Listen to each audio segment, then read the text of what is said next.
Hercule Poirot really has gone silent. Even picked Venice to hide in. And action. Spirits may be silent, yet they do call. Tonight, we are all afraid. Agatha Christie has a timeless, classic ability to present people in situations, often dangerous or criminal ones, where we recognize their humanity, where the very, very subtle readings of human behavior are ones that we really respond to.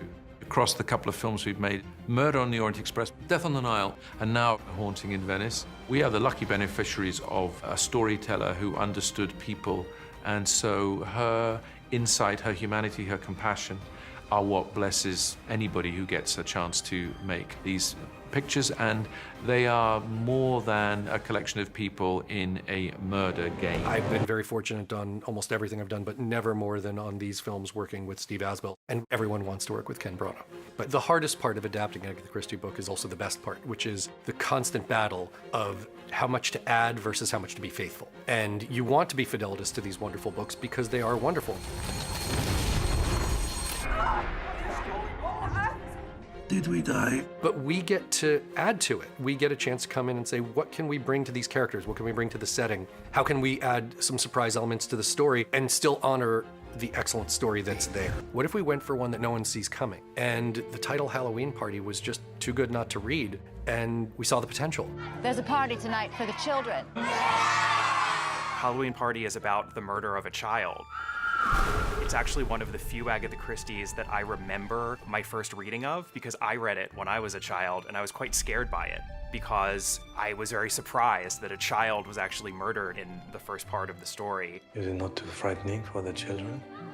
Scary stories make life less scary. And like many of Agatha Christie's stories, not all of them, it's a whodunit. There have been 2 impossible murders. Each murder appears committable only by phantom. Call back the police. Tell them Hercule Poirot is on the case. We changed the title from Halloween Party to Haunting in Venice in concert with the estate, for sure. And we thought that we were going to offer more of a closed, locked door mystery, in a sense, than the other films. Do it in an environment that was incredibly exotic, but that also fit in the timeline of the films that we had made. And this would be post-World War II, and we would find Poirot, having now been a veteran of 2 wars, as he says in the film. I have seen too much of the world. Countless crimes, 2 wars, the bitter evil of human indifference, and I conclude, no, no God, no ghosts.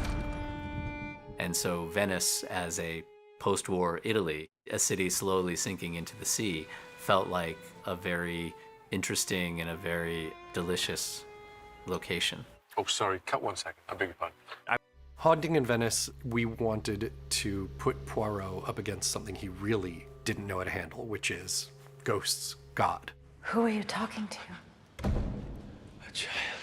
It is about the supernatural in a sense. Poirot is invited to a seance, and very quickly you're, as the audience, meant to believe that it's possible that he may be up against something he's never encountered, which is ostensibly murder by ghost. That all of his gray cells will do nothing in the pursuit of this answer because there's no rational answer. You've got the look of a believer. You saw something. I was under the influence. My subconscious mind assembled facts ahead of the rational.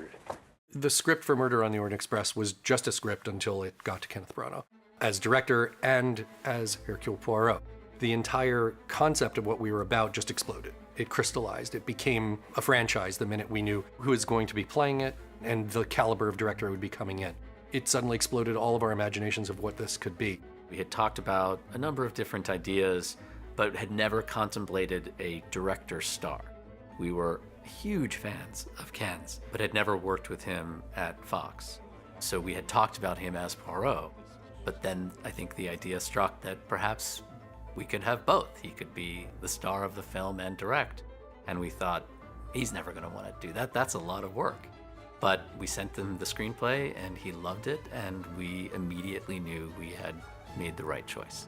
A medium boasts of having a vision of murder. Now she is dead. One of you felt her eyes upon you, killed her, tried to kill me. No one shall leave this place until I know who. One of the great traditions of these films and stories is that they tend to attract these incredible actors. And Ken has been able to put together wonderful ensembles for each film by creating an environment that's a play, you know, creating a world that everyone wants to be a part of. And in Haunting in Venice, we were lucky enough to have this incredibly eclectic cast of characters around Ken.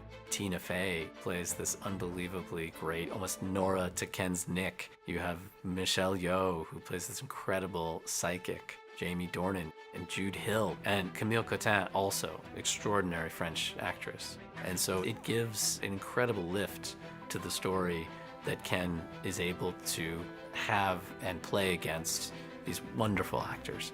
It is always one of the great pleasures of working on these films to have this new company of actors who usually don't necessarily know each other or worked together before, and bringing them into a world where they can trust each other quickly. We need to bond them.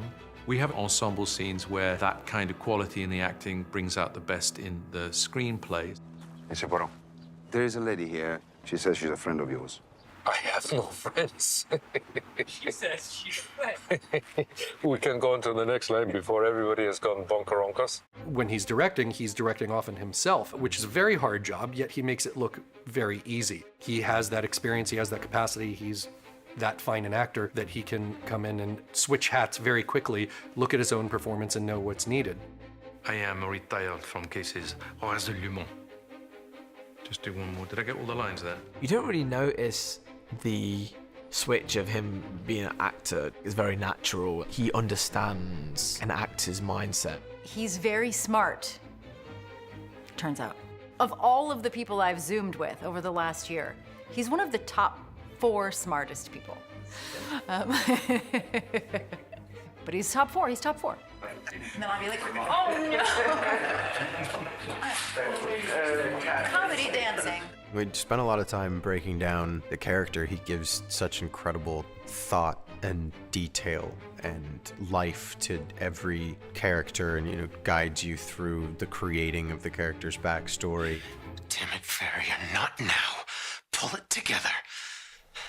That's good. Just contain the voice even more. That was great intensity. Damn it, Farrier, not now. Pull it together. It's really fun and exciting to kind of work with someone like that who's just going to teach you so much. He said, I'm going to ask you 3 questions. How do you feel about ghosts? How do you feel about God? And how do you feel about housekeeping?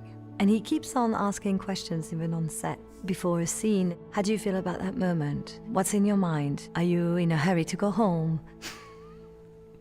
And what matters to him is your answer and your perspective of the character. He has a pretty strong idea of the characters and how they want to look and sound, how they dress and everything. But then he's also open to what the actor has to say about it. But he's usually so spot on. Ricardo and Jamie feel as though the arms are doing that. That tells a big story in our shot.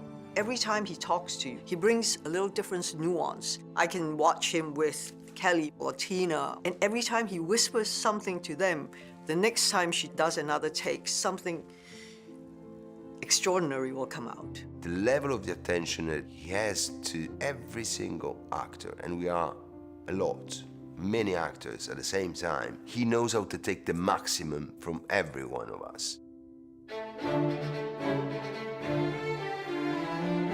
Every actor loves being in costume. Everyone loves a period costume. Every actor comes in and either wants a hat or a mustache because they're just fun, and in most movies you don't get to wear a hat or a mustache like this. It's part of the joy of doing Christie movies is that you get to transport to another time and another place when people spoke better and dressed better. I don't often get to play characters who are stylish. I hope I get a hat. Hello, young man. Is your mother at home? It's this really incredible look. It really informs your posture and everything about the way you move through the space. Sammy is brilliant. Every frame looks like a painting.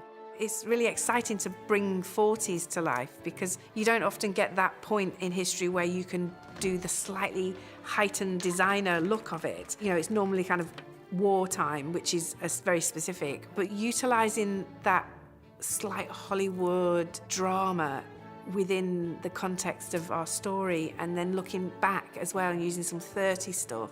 A lot of the colours we've used are kind of have a parallel from that sort of Renaissance painting into the 40s. Ken understands the ensemble element of how to deal with actors, but he also understands the potential of the cinematic experience and designs each set, each movie in a way that's going to take advantage of that. So don't lift it too high, my friend. Thank you. Appreciate it. We shot the first two on film. We're presenting this one in IMAX, so he's very much aware of and a fan of the cinematic experience, which is what we're all after.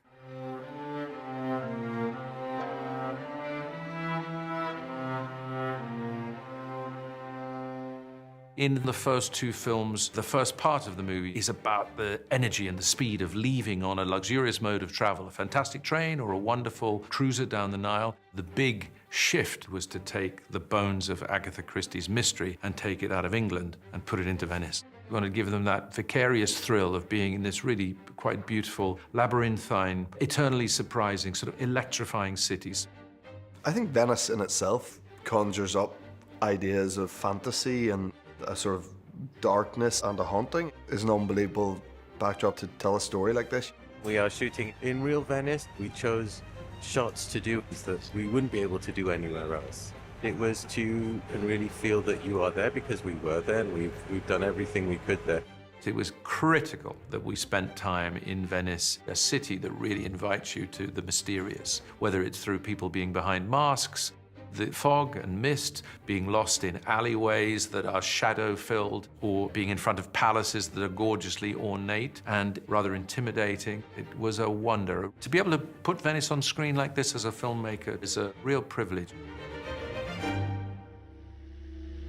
From the very first read of the script, the palazzo was a character. There it is. In Venice, we say every house is haunted or cursed. Michael Green had really cleverly reimagined Halloween Party into a Venetian palazzo environment, which is just a production designer's dream, really. When we first met, nobody really knew how we were going to achieve what was in the script. I was blown away with the possibilities. How we were going to achieve them, I had no idea. So in this case, the amazing haunted palazzo that we found in real Venice, we recreated largely at London's Pinewood Studios. I've never ever shot on a set quite as beautiful as this. Obviously we're in Venice, but we're on a soundstage at Pinewood. Beautiful set, literally, I mean, it just transports you. Well, it is a remarkable palazzo. You can have it.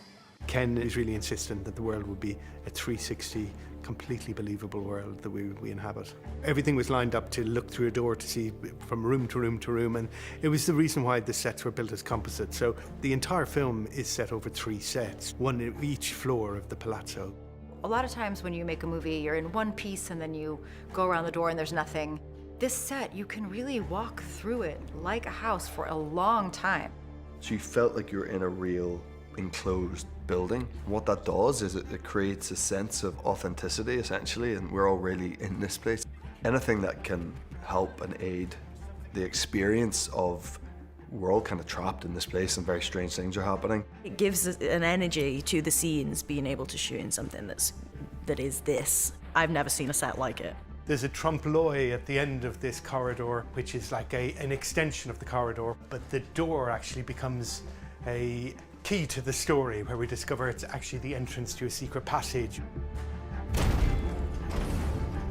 What I was really interested in doing was trying to make sure that this incredible palazzo didn't feel like one room. So you had a different kind of atmosphere depending on where you were. So the color palette kind of moved as we moved up through the house. The goal was to, at any moment at which the camera was still, or a character was still, or our audience were merely looking at what was going on, that there was a sense of unease. The unexpected was always simmering in the air.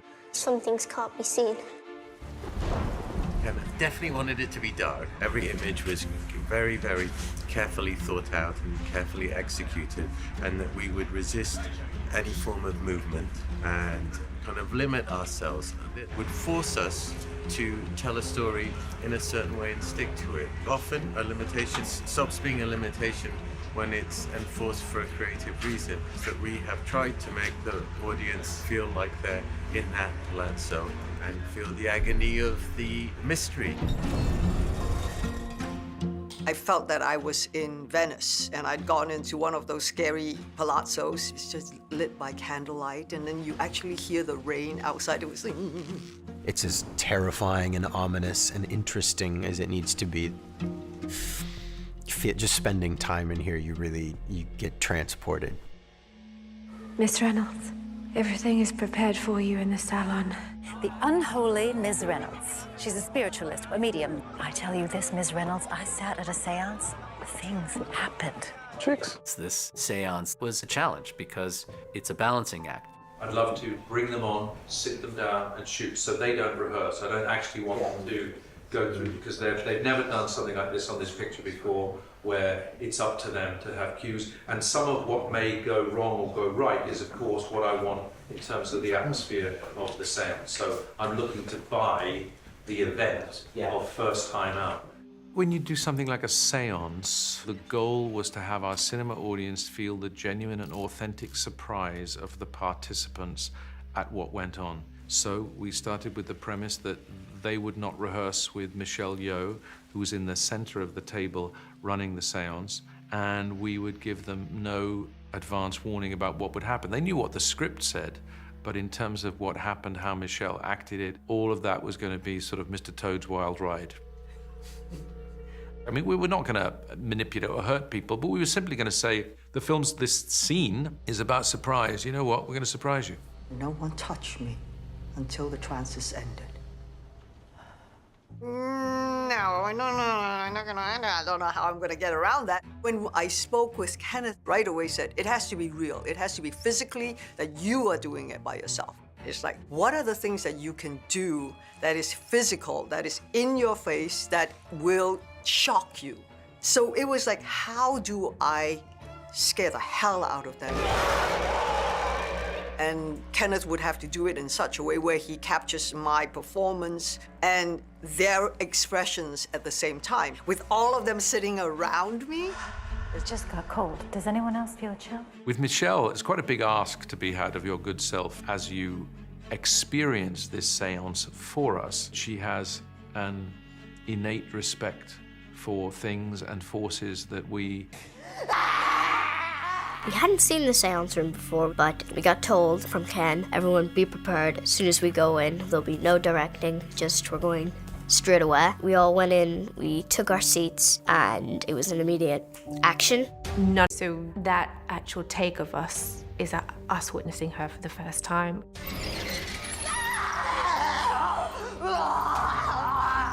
Michelle Yeoh's chair starts spinning, and we didn't expect that. Underneath this floor, there was a man with the wheel turning around the chair. What is happening?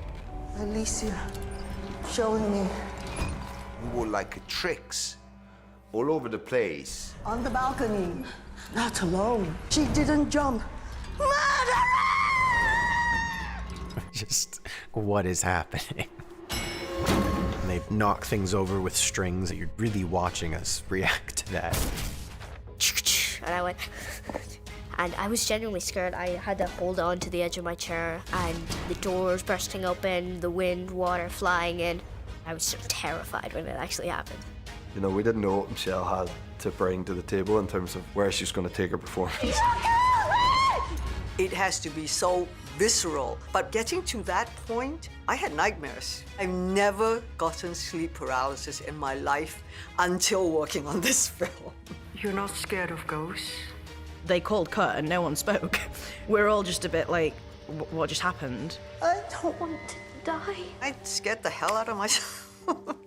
And so it was a little theatrical performance that Kenneth and our amazing camera crew, the way it was shot and filmed, and from the expressions, I think it worked pretty well.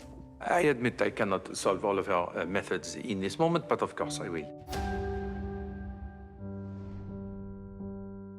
there's just a wide appeal to Agatha Christie. And here's the thing, you will come across a lot of people who say that they're fans of Agatha Christie, but will then insert a caveat, but she's not really that good of a writer. I completely reject that. Agatha Christie is a genius. Agatha Christie manages to sketch in just a few words where the mystery is taking place, who these people are, what they look like, what they're feeling like, and to do so with this simple and straightforward language, and no one did it better than Agatha Christie. The audience sort of started out as older people who were well aware of the novels, but as we've gone forward, it's expanded to younger people who are attracted by the cast, attracted by what they hear about the film.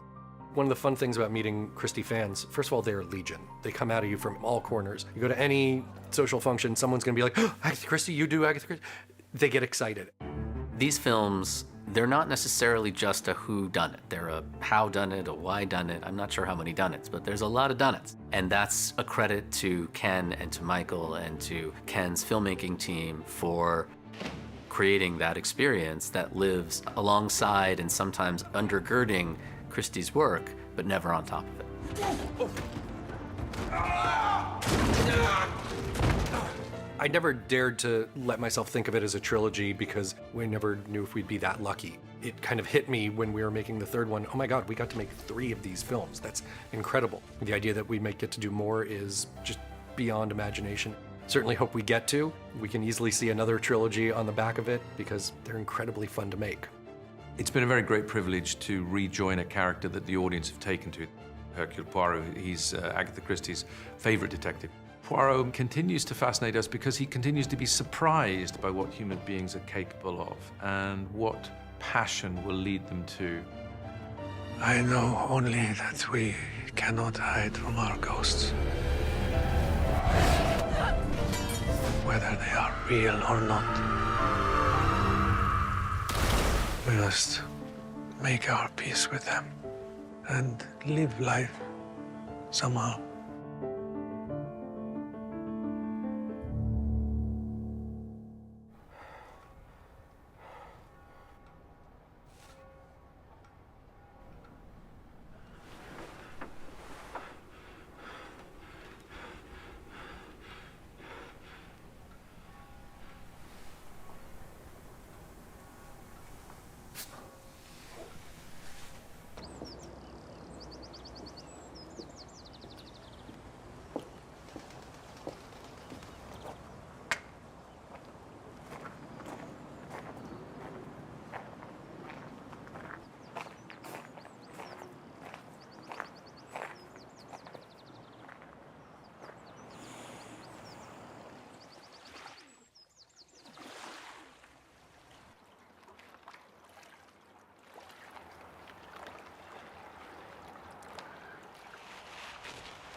Signor Poirot, buongiorno.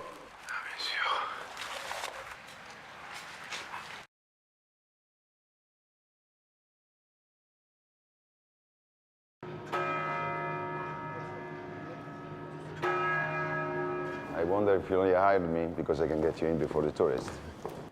Signore, grazie.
No, No one's allowed up there. That is where the ghost lives. It's a girl who died here last year. Don't believe me? Go. Climb up. See if she lets you leave. No. No.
It comes from the basement.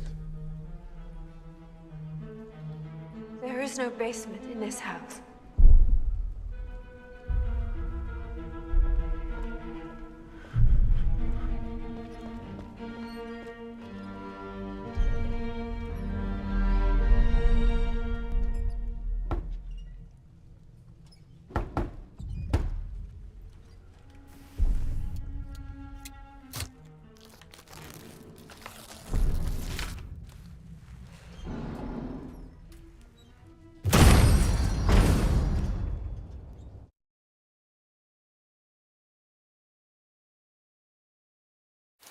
It's too high.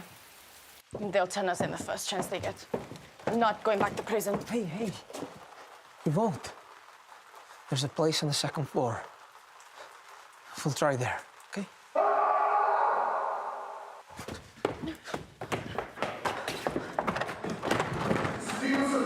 I know. Take the look. I know. Don't turn!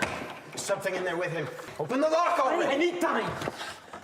Can you hear me? Get off! Stop! Get off! Hey! Who's got the key? Borrow. He's with the rider.